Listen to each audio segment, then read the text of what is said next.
નમસ્કાર, આપ જોઈ રહ્યા પ્રકોપ ન્યૂઝ અને આજના મુખ્ય સમાચાર સાથે હાજર છું. ડીસા નગરપાલિકા કચેરી ખાતે ઈ.કે.વી.સી. પ્રોજેક્ટને લઈ મહત્વપૂર્ણ મીટિંગનું આયોજન કરવામાં આવ્યું, પરંતુ ચૂંટાયેલા પ્રતિનિધિઓની હાજરી નિરાશાજનક રહી. કેન્દ્ર સરકારના ઈ.કે.વી.સી. પ્રોજેક્ટ અંતર્ગત ડીસા નગરપાલિકા કચેરી હોલ ખાતે ચૂંટાયેલા પ્રતિનિધિઓ સાથે મામલતદાર વિપુલ બારોટની અધ્યક્ષસ્થાને મીટિંગ યોજાઈ. પરંતુ 44 સભ્યોમાંથી માત્ર 14 સભ્યો ઉપસ્થિત રહ્યા, જે લોકોના પ્રતિનિધિઓની નિષ્ક્રિયતા પર સવાલ ઊભા કરે છે.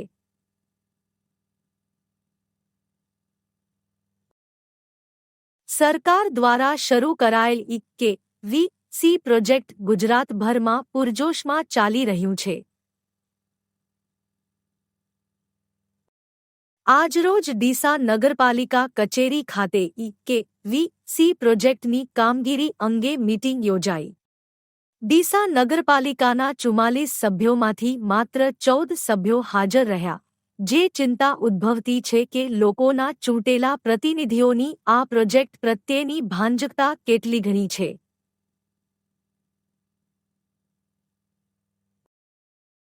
મામલતદાર વિપુલ બારોટના જણાવ્યા અનુસાર ઈ.કે.વી.સી. પ્રોજેક્ટ અંતર્ગત રેશન કાર્ડની વિગતો અપડેટ કરવા માટે શહેર અને ગ્રામ્ય વિસ્તારોમાં કેમ્પોનું આયોજન કરવામાં આવી રહ્યું છે.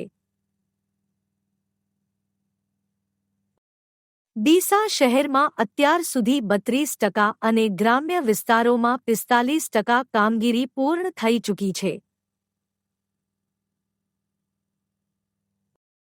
શનિવાર અને રવિવારના દિવસો સહિત આ ઝુંબેશ હેઠળ અનાજ દુકાનો અને ગામ પંચાયત કચેરીઓ પર પણ કામગીરી હાથ ધરવામાં આવી રહી છે.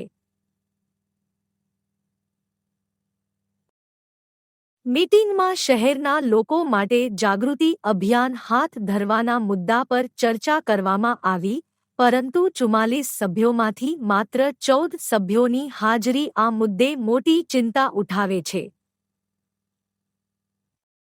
શું ચૂંટણીમાં મતદારોના આશીર્વાદથી ચૂંટાયેલા પ્રતિનિધિઓ લોકોના કામો માટે વાસ્તવમાં કેટલા સમર્પિત છે?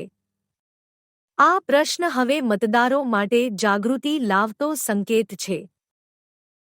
ડીસા શહેર ઇન્ચાર્જ મામલતદાર વિપુલ બારોટે જનતાને આ ઝુંબેશમાં સક્રિય ભાગ લેવા માટે અપીલ કરી છે.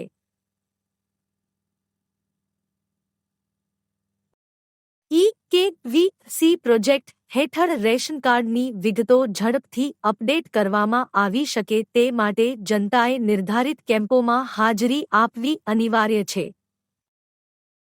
ઈ.કે.વી.સી. પ્રોજેક્ટ જનહિત માટે મહત્વપૂર્ણ છે, અને આ પ્રોજેક્ટના સફળ અમલ માટે દરેકનો સહકાર જરૂરી છે.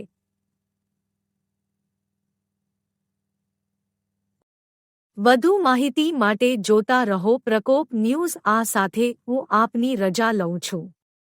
નમસ્કાર.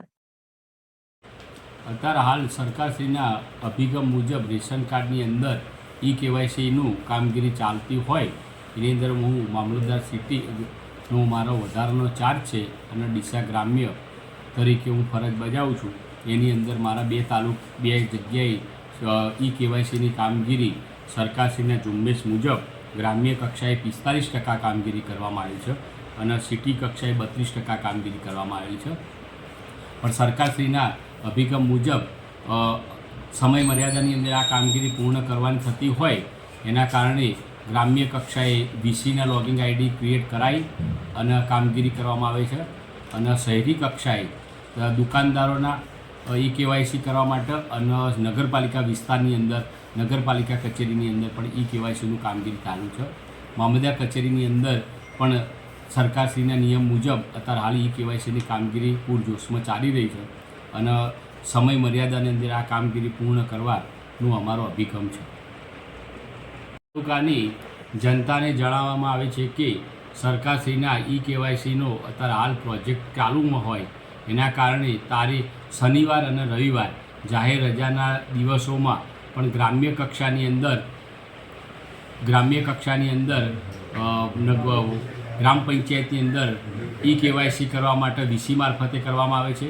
સિટીની અંદર નગરપાલિકા વિસ્તારની અંદર નગરપાલિકાની કચેરીમાં તથા દુકાનદારોની વ્યાજબીવાળી દુકાનોમાં અને મામલતદાર કચેરીમાં સિટીની અંદર મામલતદાર કચેરી ગ્રામ્યની અંદર ચાલુ રાખવામાં આવેલ છે. તમામ જનતા ઈ કેવાયસી અચૂક કરાવી લે એવી મારી અપીલ છે.